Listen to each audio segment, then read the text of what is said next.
Hey everyone, welcome to this explainer. Today we're diving into what is arguably the most massive structural shift happening in global finance right now, the awakening of capital.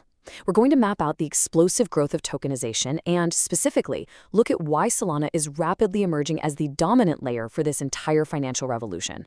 Look, this isn't just a buzzword. We are talking about a fundamental rewiring of how real-world value moves, settles, and generates yield across the globe. $2 trillion. I know, it sounds like a made-up number, right? But that isn't some wildly optimistic crypto-native guess. That is the actual U.S. Treasury Department's projection for the growth of stablecoins over the coming years. Just think about that scale for a second. We're sitting at a stablecoin market cap of just over $300 billion today. So to project a leap to $2 trillion, that shows an absolutely undeniable trajectory. It tells us that despite whatever daily noise or panic you might be hearing, we are sitting on the absolute ground floor of an explosive adoption curve. Okay, let's dive into this. To cut through the noise, we've broken today's analysis down into 6 quick pillars. 1. The early stage of growth. 2. How institutions follow liquidity. 3. Why Solana dominates today. 4. Moving beyond traditional assets. 5. The idle capital problem. And finally, 6. The future of yields. All right, section 1, early stage of growth. It's incredibly easy to get distracted by the daily market vibes, the red and green candles that totally dominate financial media. But underneath all that surface-level volatility, the structural trend line is undeniably positive.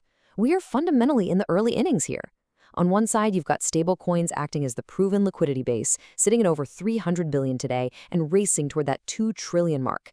And on the other side, other real-world assets, things like tokenized gold, private credit, and equities, they have seen a staggering 10x growth in just the last 2 years, reaching roughly $30 billion. The momentum is massive, and it's completely independent of whether general market sentiment is loud or muted. Moving right along to section 2, institutions follow liquidity. So the crucial point here is that we are no longer living in an era where tokenization is just a fun sandbox for crypto-native startups to run experimental pilot programs. Back in the early days of a tech cycle, smart observers look at where the developers are building. But as a market matures, the much smarter approach is to follow the liquidity. Titans of traditional finance like BlackRock and Franklin Templeton, well, they aren't just testing the waters anymore. They manage hundreds of billions of dollars, and they are actively moving real balance sheets directly onto blockchain rails. Which brings us to section 3, why Solana dominates today. So where is all this heavy-hitting institutional capital actually flowing? Well, the distribution for tokenized equity trading is literally staggering. While Solana is currently the 3rd largest ecosystem overall by total value, it is capturing over 95% of all tokenized equity trading. 95%.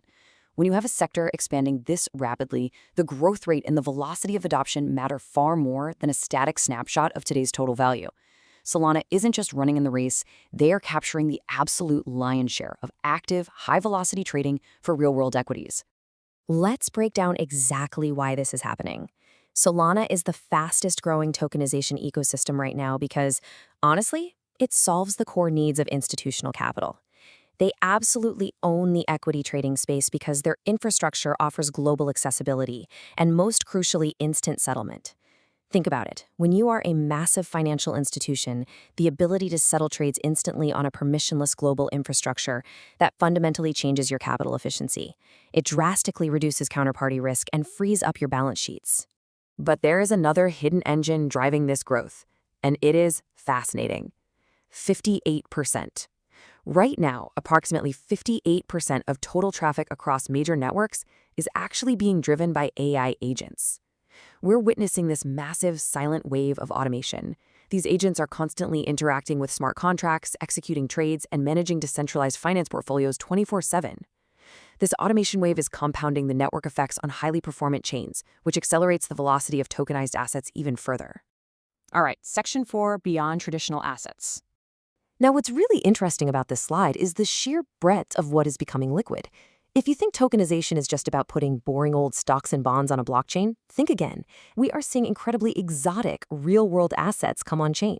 Tokenized uranium, rare dinosaur fossils, high-end trading cards, and niche collectibles. And projects in these areas are actually gaining real, measurable traction.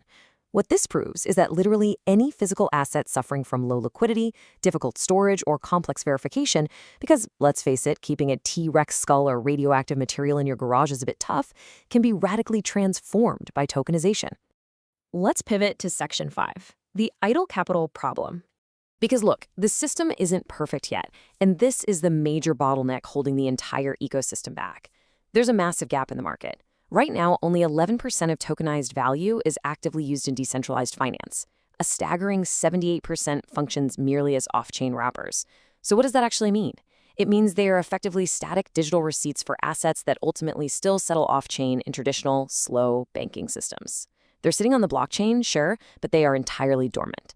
This right here is the absolute biggest unlock opportunity in finance right now. We have billions of dollars acting as lazy, static digital receipts that are drastically underutilized. The true revolution happens when we move from idle capital to productive capital, when these tokens actually become yield generating. Just imagine taking a tokenized treasury bill, or even that tokenized fossil we talked about, and using it instantly as collateral in a global lending protocol to access liquidity. That is the holy grail, transforming static holdings into active, highly productive positions. And that brings us to our final section, the future of yield. And this brilliantly illustrates where things are headed. Take a look at the private credit sector. Out of all the tokenized private credit out there, a very meaningful 33% is already deployed as collateral. It is actively generating yield and functioning within decentralized lending markets right this second. Now, while the overall dollar numbers in private credit are still a bit modest compared to stablecoins, this 33% deployment rate is the exact blueprint for the entire industry. It proves without a doubt that the model works. Which leaves us with the billion, or rather the $2 trillion question. We know the infrastructure is here. We know massive institutions are arriving. We know ecosystems like Solana are capturing the high-velocity trading. But right now, the vast majority of these assets are just sitting idle. So, who is going to successfully turn that massive dormant ocean of digital wrappers into productive, yield-bearing global collateral? I'll tell you this, the platforms and the investors who figure out how to seamlessly connect that idle capital to decentralized yield, they will be the absolute winners of this financial decade. Thanks so much for joining me on this explainer, and I highly encourage you to keep your eyes on how this idle capital begins to wake up. Catch you next time.